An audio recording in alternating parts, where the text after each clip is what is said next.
I am sharing my images and comments on Cuba based on a visit there in 2018.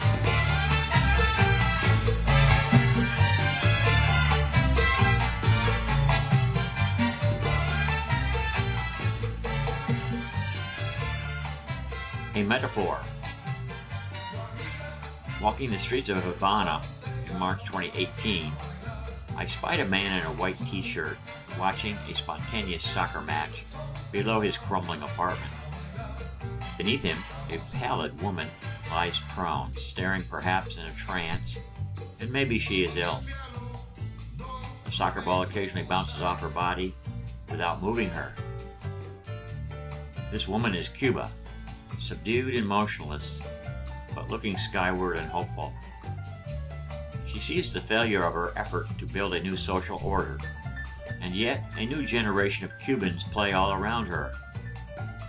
These are not children of the revolution.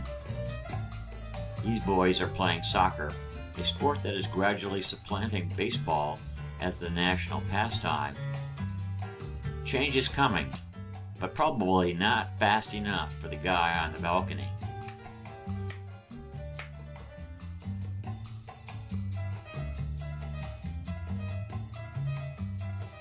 Two Cubas.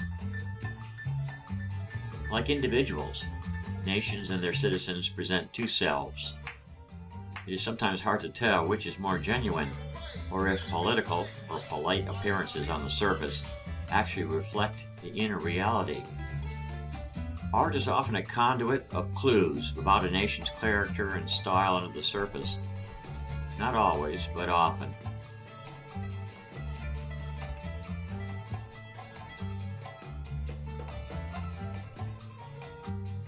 I barely hit the street on my first day in Cuba when a passerby flashed the grin that many islanders are easy with.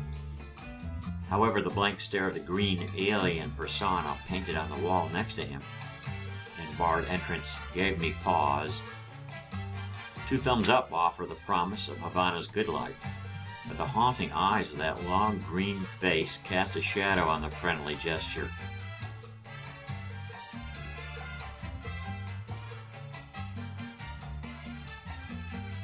Old Havana, Cuba invites its visitors to smoke, drink, eat, and dance. Inhibitions nurtured at home are sorely tempted in this intriguing city, held together by duct tape but made charming by its residents and mid-20th century revolutionary hangover.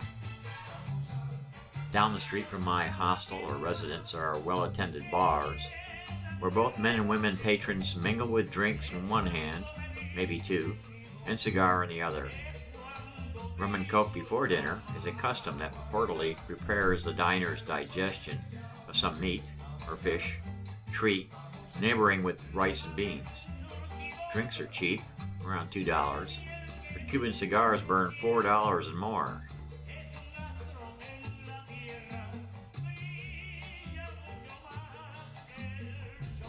Wikipedia says dance rumba originated among poor workers of African descent in the streets and solares, or courtyards, of northern Cuba in the 19th century.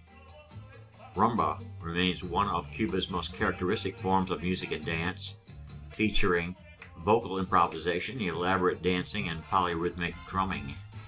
Especially on Sunday afternoons and every night, anyone strolling the alleys and roads of Old Havana can pick and choose to mix with an assortment of foot-tapping, rump-waving, shivering bands, and show-offs. My intrepid traveling companions, and even I at one point, did not shrink from the challenge and coaching that most Cubans seem always willing to offer.